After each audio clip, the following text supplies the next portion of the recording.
In this video, we will highlight the main considerations needed to automate a CNC machine tending application.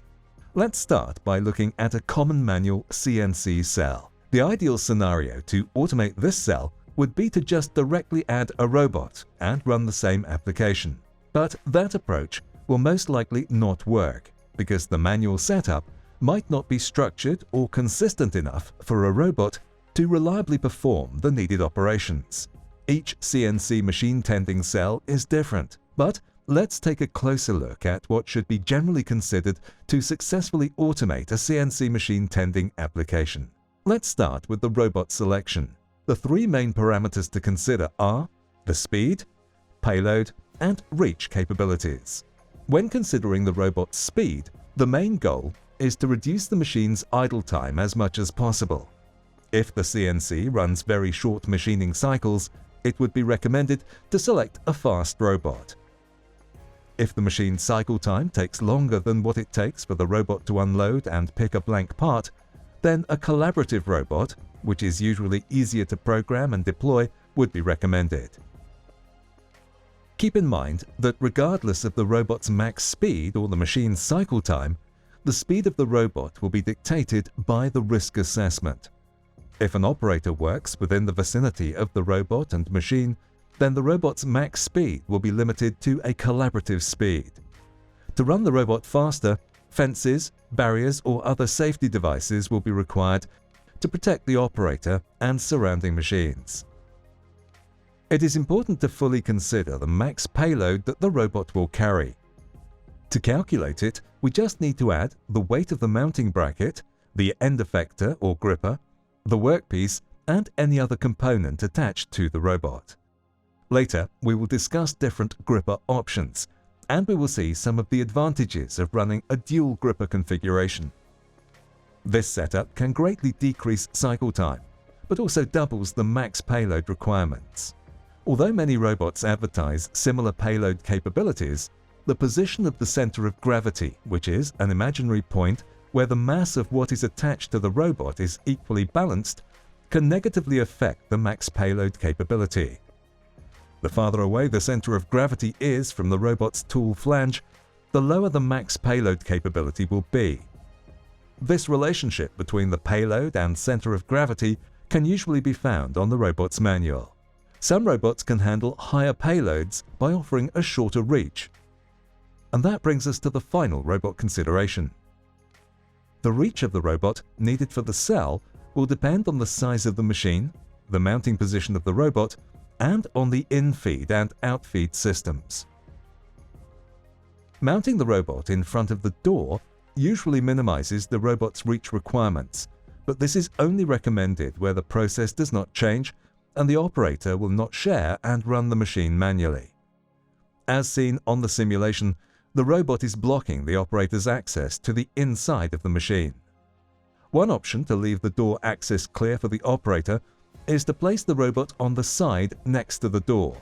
A big drawback of this mounting position is that it could make it difficult for the robot to reach the different machine positions. It is possible to greatly improve the robot's reach at this position by mounting it on an angle. Not all robots support this mounting configuration, and it usually requires a special or custom-made robot mounting bracket. Another common option is to mount the robot on a cart that can be easily pushed out of the way or moved to another position. It is important that the cart can be precisely positioned back in front of the machine. The slightest position offset will greatly reduce the reliability of the cell. To be able to select a suitable gripper and in-feed mechanism, it is important to fully analyze the workpiece. Besides the weight, we need to consider the size and shape before and after machining it. OnRobot offers a complete suite of flexible grippers that can be used for a wide range of part sizes and shapes. These plug-and-play, fully electric grippers reduce programming time and can be quickly deployed, making them ideal for small batch runs and frequent line changeovers. The RG2 and RG6 versatile grippers can be easily programmed to a wide range of gripping forces and widths. Their customizable fingertips and embedded rotation brackets make them suitable to grip almost any object. The 3FG15 3-finger gripper is ideal for handling a wide range of cylindrical objects. Its high gripping force, large stroke range, and adjustable fingers makes it the perfect gripper to use in CNC lathe machine tending applications. Finally, the 2FG7 parallel gripper provides best-in-class performance right out of the box. It is a high-speed, high-precision electric gripper capable of picking objects up to 7 kilograms with just its gripping force. It is also ISO Class 5 certified for cleanrooms to ensure it can operate in a wide range of processes and is a clear first choice for CNC milling applications. Both the 3FG15 and the 2FG7 grippers are IP67 rated, making them capable of easily handling harsh, dirty and wet environments commonly found in machine tending applications. OnRobot offers many accessories for these grippers to optimize performance and quickly add flexibility to the application. After finding a suitable gripper for the workpiece, it is important to decide early on if 1 or 2 grippers will be used. Having a single gripper configuration simplifies the robot programming logic, but is not very efficient as the machine needs to wait for the robot to unload a part to the outfeed before loading a blank one.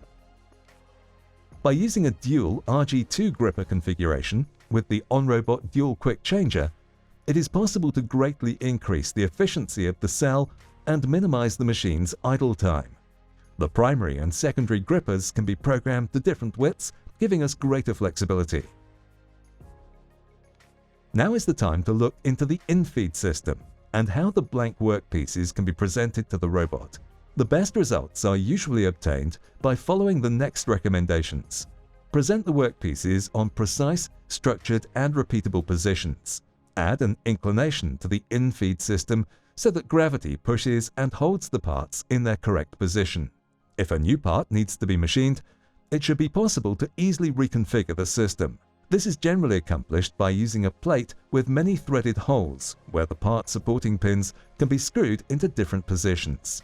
In the case that the workpieces cannot be presented on a repeatable pattern or they will continuously change, a vision system can be used to quickly identify the exact location of the workpiece. The OnRobot's eyes provide efficient 2.5D vision that can easily sort, locate, and detect the workpieces. With its simple one-picture calibration, fast programming, depth perception, and seamless gripper integration, adding a vision system to a CNC machine tending application has never been easier. The outfeed system should follow the same recommendations of the infeed one, but it will mainly depend on what the next process for the machined workpieces will be. To optimize the footprint of the cell, it is also common to place the machined parts back into their infeed position